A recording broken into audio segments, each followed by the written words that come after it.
अस्सलाम वालेकुम स्टूडेंट्स, उम्मीद है कि आप सब खैरियत से होंगे। आज हम क्लास 10th फ़िज़िक्स का चैप्टर नंबर 16 स्टार्ट करने जा रहे हैं। उसके हम दो टॉपिक्स कवर करेंगे, thermionic emission and investigating the properties of electrons. Chapter 16 basic electronics.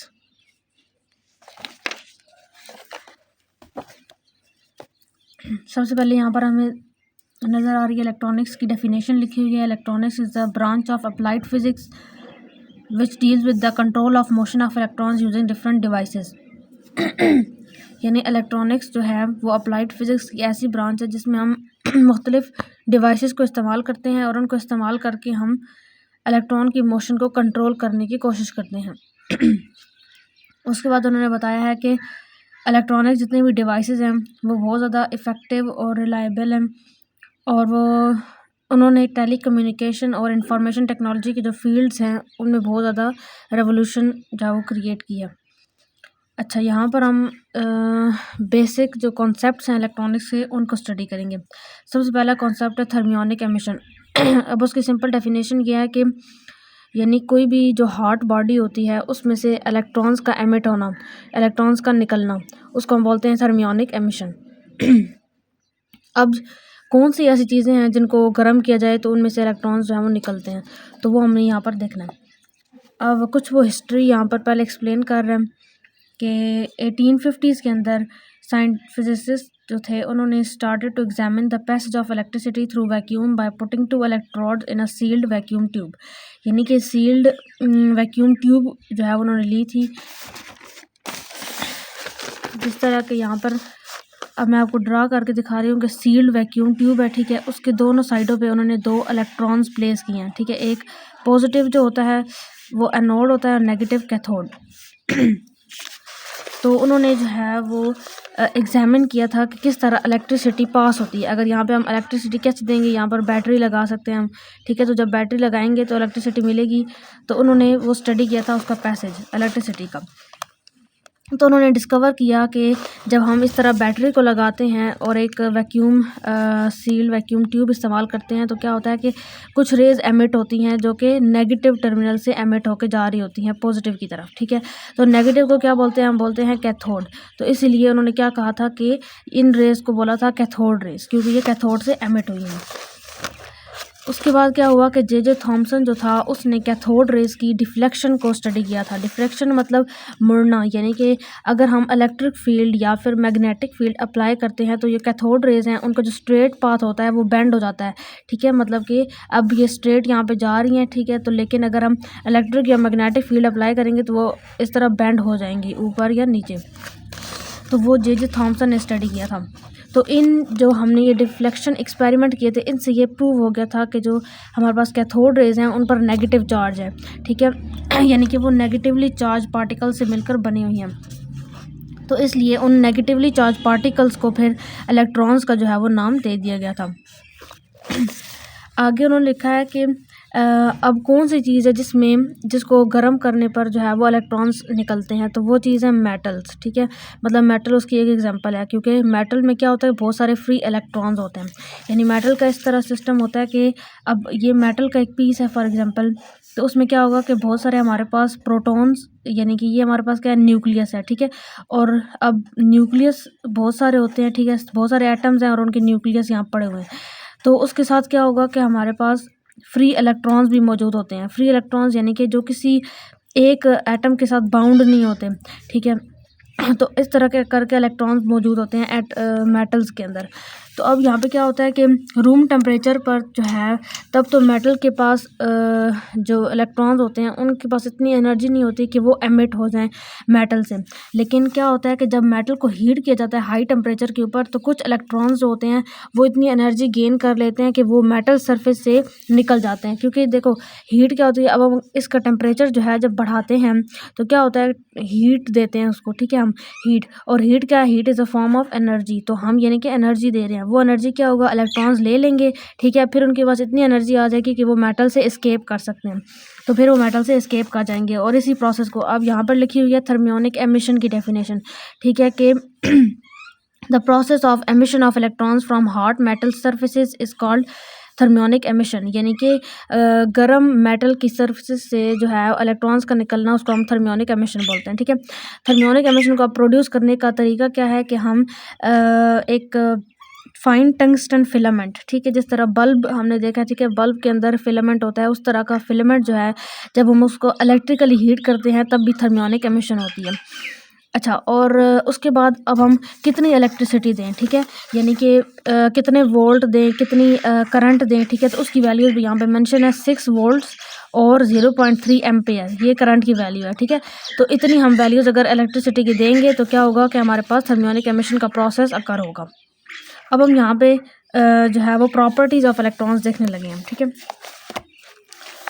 अब यहाँ पर उन्होंने एक पिक यहाँ पर बनाई हुई है डायग्राम। ठीक है, पहले इस डायग्राम को हम समझेंगे कि यहाँ पर देखो बैटरी लगी हुई है और बैटरी के साथ हमारे पास क्या है कि एक फिलामेंट लगा हुआ है। ठीक है, फिलामेंट किस लिए यूज़ होता है? फिलामेंट यूज़ होता है इलेक्ट्रॉन्स को एमिट करवाने के लिए।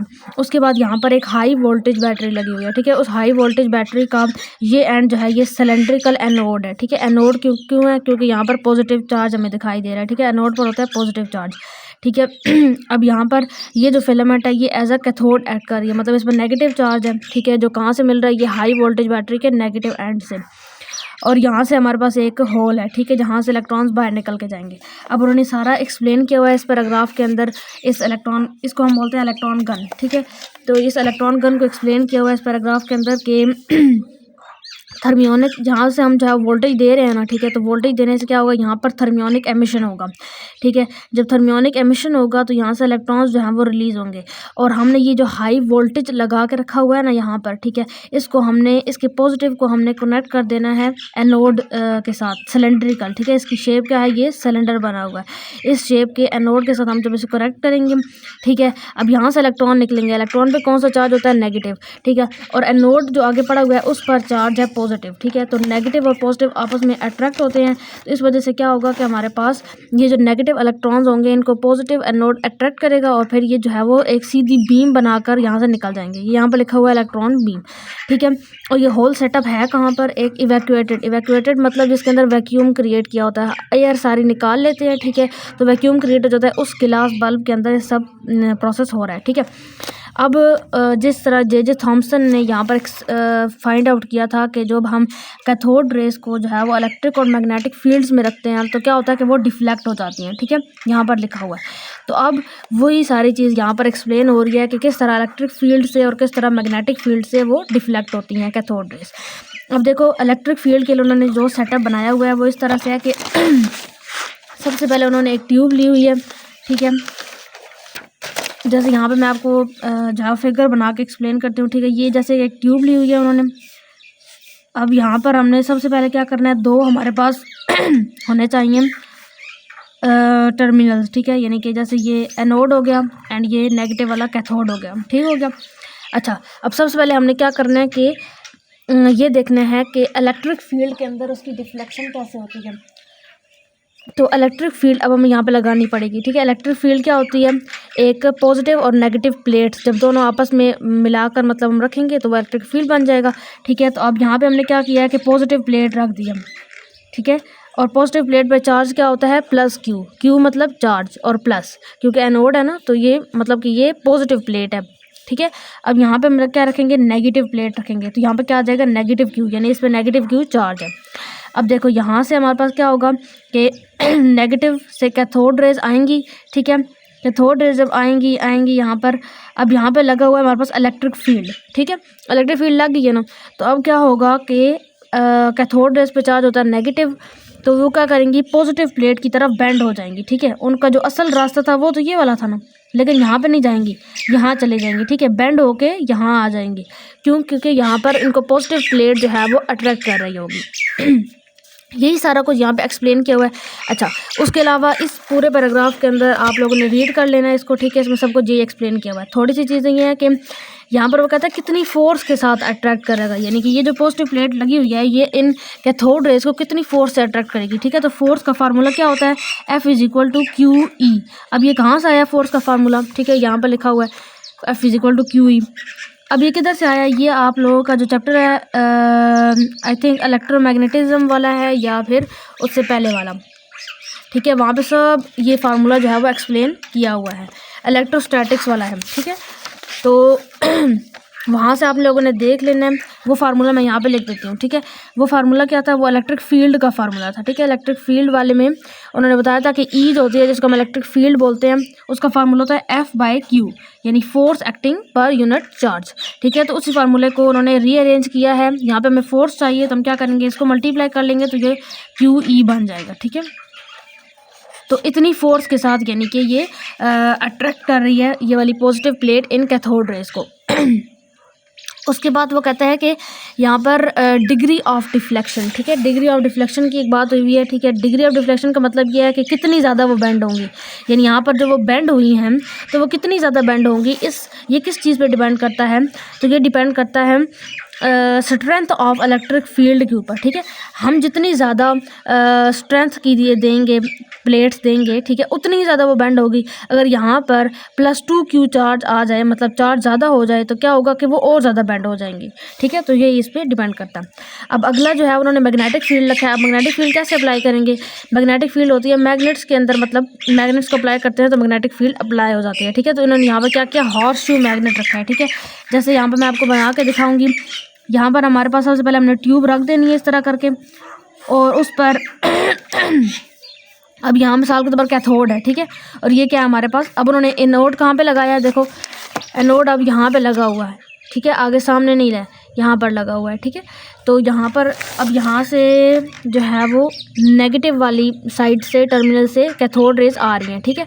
अब वैसे तो वो सीधी चली जाती है, लेकिन हम यहाँ पे क्या करते हैं, मैग्नेटिक फील्ड अप्लाई कर देते हैं, ठीक है। अब देखो मैग्नेटिक फील्ड अप्लाई करने के लिए हम हॉर्स शू मैग्नेट का इस्तेमाल करेंगे, ठीक है। अब उसके दो टर्मिनल्स होते हैं, एक होता है साउथ और एक होता है नॉर्थ, ठीक है। और मैग्नेटिक फील्ड जो होती है वो नॉर्थ टू साउथ जो है वो ऐसे मूव कर रही होती है स्ट्रेट लाइन के अंदर, ठीक है। अच्छा, अब यहाँ पे जब हम मैग्नेटिक फील्ड अप्लाई करेंगे तो क्या होगा, ये बेंड हो जाएंगी, ठीक है।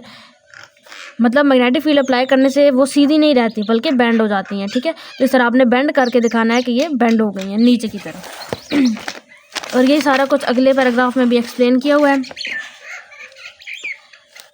ठीक है। अब एक और चीज़ यहाँ पर जो उन्होंने बताया हुआ है एक्स्ट्रा, कि यहाँ पर हमारे पास अगर हम इस तरह करते हैं कि मैग्नेट की डायरेक्शन को चेंज कर देते हैं। देखो अब यहाँ पे नॉर्थ साउथ है ना, अब हम क्या करते हैं, ठीक है, हम यहाँ पे दोबारा से एक यानी ट्यूब लाएंगे।